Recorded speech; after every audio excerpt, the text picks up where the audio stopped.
Tonight, 6 families are mourning the loss of their loved ones 2 days after the crash on I-70 in Licking County. Tonight, we're learning more about the families of someone who survived that crash. Thanks for joining us at 6. I'm Yolanda Harris. And I'm Andrew Kinsey. The family of Robert Wolverton says that they are thankful he survived the crash and are sharing their gratitude for first responders who acted fast. 10 TV's Lindsay Mills live from Grant Medical Center tonight, where he is recovering. Yes, Andrew and Yolanda, this is where Robert Wolverton is recovering tonight, and his family tells me today a good update that his condition is improving.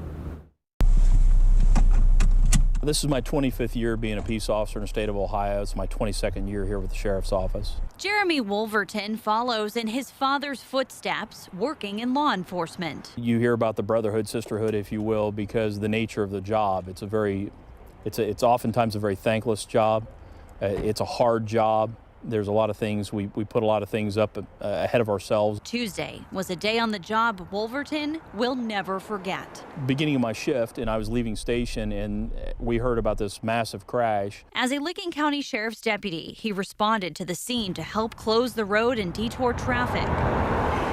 You had no idea at this point how close this situation was to you? No, I did not. Then he answered a call from his mother, who said his father, Robert, had been in a crash and was taken to the hospital. I wasn't putting two to two together. Didn't think he had anything to do with what was on the scene.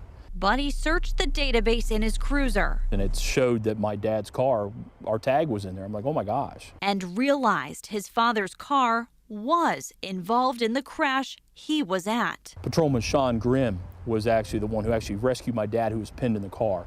I know Sean, and I sent out a personal thanks to him for that. This was the maroon SUV Robert was driving. He took the full brunt of that, and I thank God that he made it out alive. 6 people lost their lives in this crash, but somehow Jeremy's father survived. You can't explain these miracles. You can't explain them. Jeremy feeling gratitude for first responders and his faith.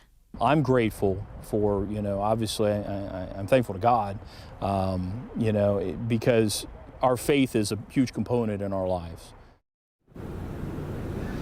And Jeremy says they're hopeful that Robert will be released 1 week from now in time to be home for Thanksgiving. Live outside Grant Medical Center in downtown Columbus, Lindsay Mills, 10 TV News.